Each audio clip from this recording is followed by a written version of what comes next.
tout le monde, j'espère que vous avez la forme. Alors, on va commencer par la couture. Je vous en avais parlé la dernière fois. Il y a Wisso, qui est un site en fait qui regroupe plein de patrons de plein de créatrices différentes. Et il y a aussi des tissus, et ils m'avaient contacté il y a quelques temps pour savoir si je voulais tester un projet. Je leur avais dit que ça m'intéressait beaucoup pour un ensemble short, t-shirt court. Donc hop, j'avais choisi ce tissu que je trouve vraiment très sympa. Si jamais vous cherchez un tissu qui ne se froisse pas, qui peut faire aussi bien casual que assez, je trouve, élégant, je vous le conseille. Je me suis fait l'ensemble short haut. J'ai pas encore tout à fait fini le haut, il me reste les coutures, en gros les coutures extérieures. La structure est bonne, mais j'ai pas fait l'ourlet du col, du bas et des manches. Et ma machine est en révision pour l'instant, donc j'attends patiemment de la récupérer.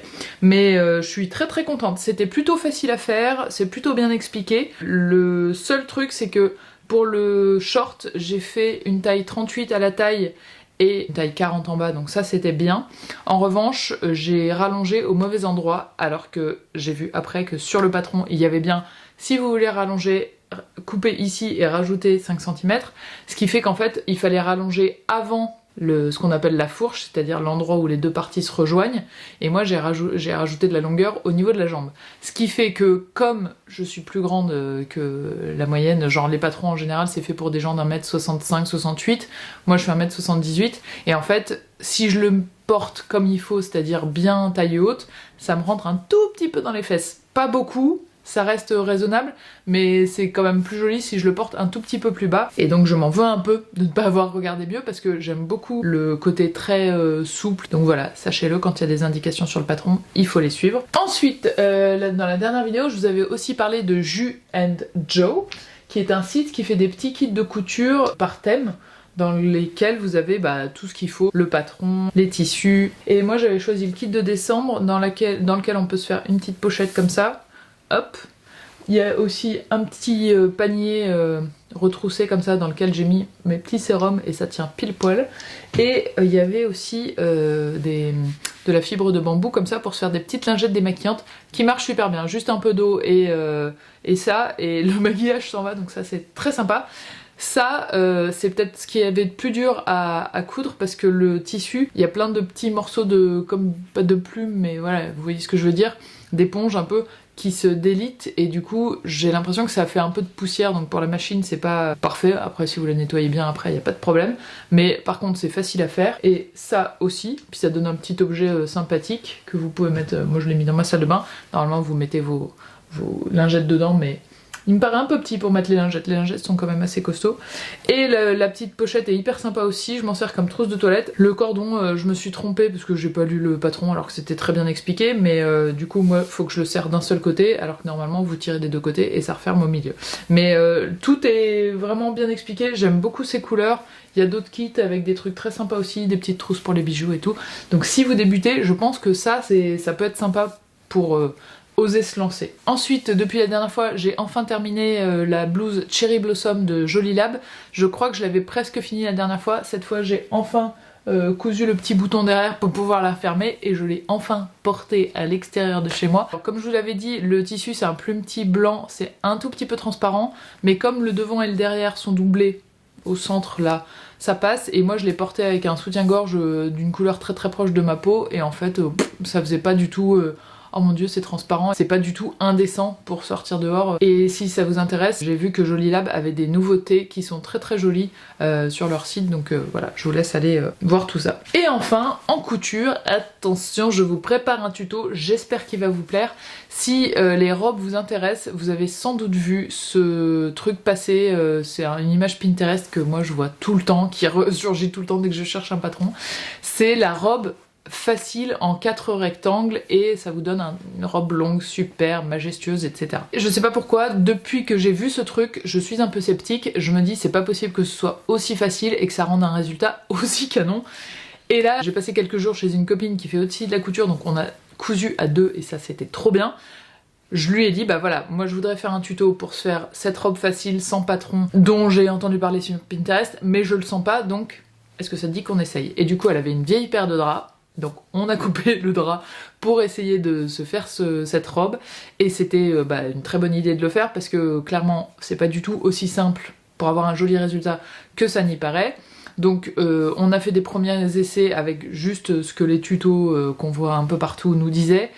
Clairement, c'était pas du tout ce que je voulais comme résultat, donc on a cherché toutes les deux, si on rallongeait ça, si on raccourcissait ça, comment on pourrait faire les manches mieux, comment... On est arrivé, je pense, à quelque chose qui est plutôt sympa. Et je veux me la faire en wax. J'ai contacté Mondial Tissu qui ont été d'accord pour m'envoyer un tissu, donc parmi leur sélection de wax, où il y en a pas mal de styles différents, donc je trouve ça bien parce qu'il y en a qui sont plutôt discrets, entre guillemets, genre bleu marine et blanc, et puis il y en a qui sont vraiment le vrai wax qu'on imagine, plein de couleurs et tout ça, et j'ai choisi celui-ci. Et donc ce sera le tuto, normalement je le fais d'ici 15 jours ou 3 semaines. J'ai déjà découpé le tissu, j'ai déjà préparé le début du tuto, genre le matériel et tout ça, mais il faut maintenant que je fasse la robe, et donc ma machine est en révision, donc j'ai pas pu le faire, je voulais le faire pour aujourd'hui et puis j'ai pas pu. Mais je pense que c'est une robe d'été qui va vous plaire et qui sera pas trop dur à faire. Passons maintenant au tricot. Alors, je n'abandonne jamais, vous me connaissez, j'ai réessayé de faire des chaussettes. Je me suis calée sur ce livre que j'avais reçu il y a quelques temps, que je vous ai déjà montré, Tricoter ses chaussettes, toutes les techniques, qui est hyper bien fait, qui est très complet, qui est... il y a en gros toutes les techniques pendant une centaine de pages, et à la fin, vous avez 7 patrons de chaussettes qui vous disent à chaque fois genre faites les orteils comme ci comme ça, voire page temps. En gros on peut pas trop se tromper. Moi je voulais faire les chaussettes, celles qui sont sur la couverture, voilà, parce que ça me paraît être le patron le plus facile, c'est celui où il y a moins de choses folles. Donc j'ai commencé avec une laine que j'avais chez moi parce que c'était juste pour essayer, c'était pas spécialement pour me faire des chaussettes super belles. Je me suis lancée, j'ai fait ça avec des aiguilles Crazy Trio, vous savez c'est 3 aiguilles, mais elles sont pas grandes fixes, elles sont molles au milieu, du coup ça permet de faire des tout petits diamètres et elles sont bien pratiques, notamment pour faire les poignets au bout des manches. Moi je trouve ça génial. Et donc j'ai commencé, tout se passait bien, je trouve que le début voilà, avait vraiment l'air d'un début de chaussette, d'orteil, et en fait je me suis arrêtée au bout d'un moment parce que je pense que j'ai pas bien fait attention, je devais pas être très concentrée ou très attentive. Il y a 2 ou 3 rangs où je savais plus où est-ce que j'avais fait une augmentation, si je l'avais vraiment faite, si je l'avais faite au bon endroit, et je voyais que tout était en train de se décaler et je savais pas trop comment rattraper. Et en même temps, mon but c'est vraiment d'essayer les techniques. Donc je me suis dit, ok, t'as déjà la technique pour le début, après comme je suis pas pressée, je veux pas spécialement me faire absolument des chaussettes là tout de suite, je laisse poser et puis je rattaquerai dans un petit moment, mais en tout cas, cette envie de faire des chaussettes et peut-être de vous faire un kit ne m'a pas quitté. J'ai contacté Erol pour savoir si ça leur dirait de faire un kit avec moi, c'est-à-dire le livre plus la laine et les aiguilles, et ils m'ont pas répondu. Donc j'ai peut-être contacté une personne qui n'y travaille plus, je ne sais pas. Si vous avez un patron de chaussettes facile, qui donne un résultat quand même sympa, que vous avez à me conseiller pour que je contacte la designeuse ou le designer, n'hésitez pas à me dire aussi. Ensuite, je vais vous parler de nouveaux sets d'aiguilles de chez Adi, que voici. J'ai déjà vendu les courtes pour un de mes kits, et ça existe en court et en long. Donc vous avez ça, derrière vous avez une poche avec des câbles, et donc ce sont des aiguilles interchangeables, et vous en avez du 3,5 au 8, donc vous avez à peu près tout pour tricoter tous les jours. Vous avez les courtes et les longues. La nouveauté de ces aiguilles là, je vais vous montrer de plus près, c'est que déjà elles sont carrées, et ensuite vous avez un petit relief, c'est un peu ondulé sur elles, et c'est fait pour que la saisie soit plus facile, que les muscles forcent un petit peu moins, et donc c'est censé ne pas provoquer les douleurs que le tricot peut provoquer parfois. Je voulais les essayer avant d'en commander pour être sûr que c'était bien. Moi je les aime beaucoup, après si vous n'avez pas de problème de douleur et tout, c'est pas forcément nécessaire de prendre celle-ci. Je vais essayer de les vendre sur Tricool, je les ai commandées, je les aurai en novembre, donc on va attendre un petit peu. J'en ai commandé 5, juste pour voilà, voir si ça pouvait vous plaire. Et par contre, j'ai d'autres kits d'aiguilles rondes normales qui seront disponibles à la rentrée. D'ailleurs, parenthèse, Tricool va être fermé, j'ai tout mis en rupture de stock jusqu'à fin août, début septembre. Comme là, en ce moment, il n'y a plus beaucoup de commandes et que je vais avoir un réassort de plusieurs kits qui, je pense, vous plairont pour la rentrée, je me suis dit, on met en pause et on réouvrira en septembre. Ensuite, ah bah tiens, ça va un peu avec, j'ai trouvé un moyen pour ranger tous ces câbles qui d'habitude sont là, en fait quand on cherche un câble de longueur 80 cm, faut sortir les trois, faut soit regarder sur le câble, c'est écrit mais en tout petit la longueur, et sinon faut les comparer les uns aux autres, et moi je trouve ça un peu relou. Donc j'ai inventé ce système de rangement révolutionnaire, c'est-à-dire une planche de carton, avec, j'ai fait des petits trous 2 par 2, et j'ai mis un élastique, donc vous voyez là les bouts d'élastique, et j'ai passé mes câbles dedans. Donc là vous avez le début, là vous savez que ceux qui s'arrêtent là c'est des 40 cm, 50, 60, 80 et à la fin des 100 cm. Et comme ça, le jour où j'ai besoin d'un câble de 80, et ben j'ai pas à chercher 3 heures où il est là, hop, je le prends et je peux l'enlever très très facilement, ça tient. Quand je serai un petit peu plus à l'aise avec le bois, on a mis le bois, j'aimerais bien trouver une planche un peu de cette épaisseur pour faire ce petit truc mais en joli, et peut-être même avec un petit pied derrière pour en faire un présentoir, vous voyez.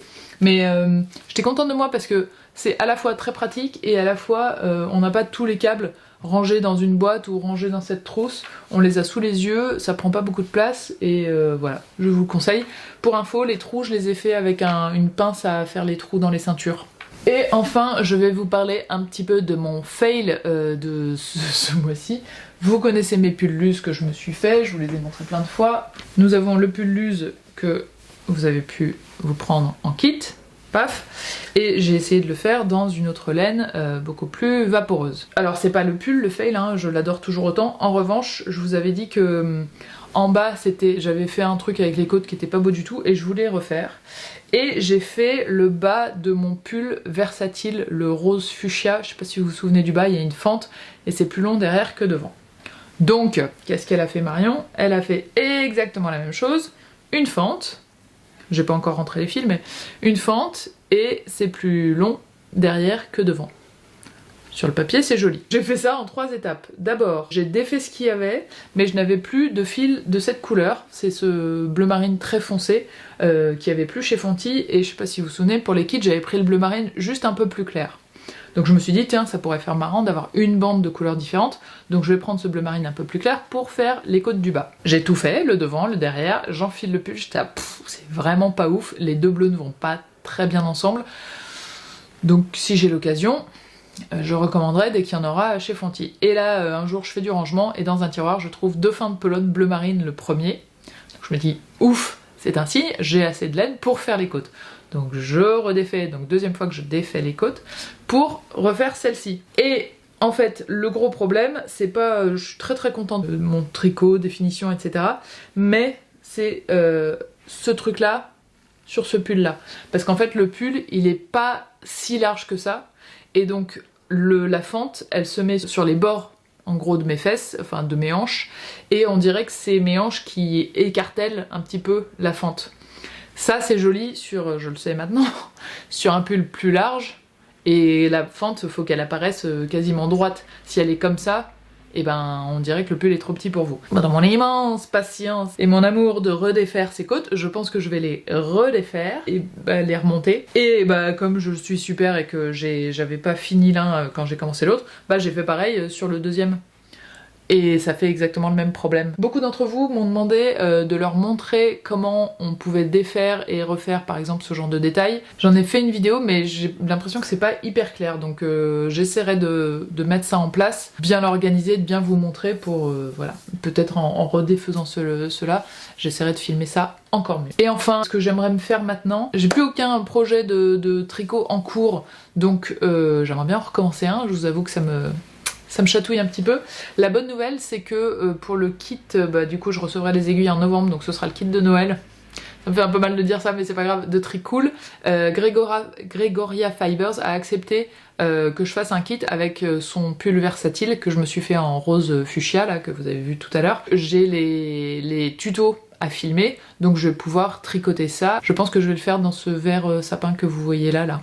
À mon avis, ça peut être cool. Et je ferai au moment où ça sortira, donc vous avez le temps, hein, je ferai un petit sondage pour savoir les couleurs que vous voulez, comme ça vous pourrez choisir vraiment beaucoup plus large, plutôt que je vous propose 3 couleurs, on pourra être un peu plus free, et j'aime bien l'idée de la couleur vive, du color block, des jolis bleu vif ou vert vif et tout, ça peut être sympa je pense. Je crois que je vous ai tout dit. Ah oui non, et il y a ce t-shirt aussi, je me le suis fait, enfin non, je l'ai fait il y a un petit moment pour ma sœur et en fait elle m'a dit qu'elle le portait pas tellement donc je l'ai récupéré et je le trouve pas mal. Je n'ai aucun souvenir de d'où ça vient ou de quoi est-ce. Je sais que c'est un tissu stretch donc ça c'est vraiment très agréable à porter. J'espère que ça a pu vous intéresser. N'hésitez pas à me dire ce que vous êtes tricoté ou cousu et qui vous a plu.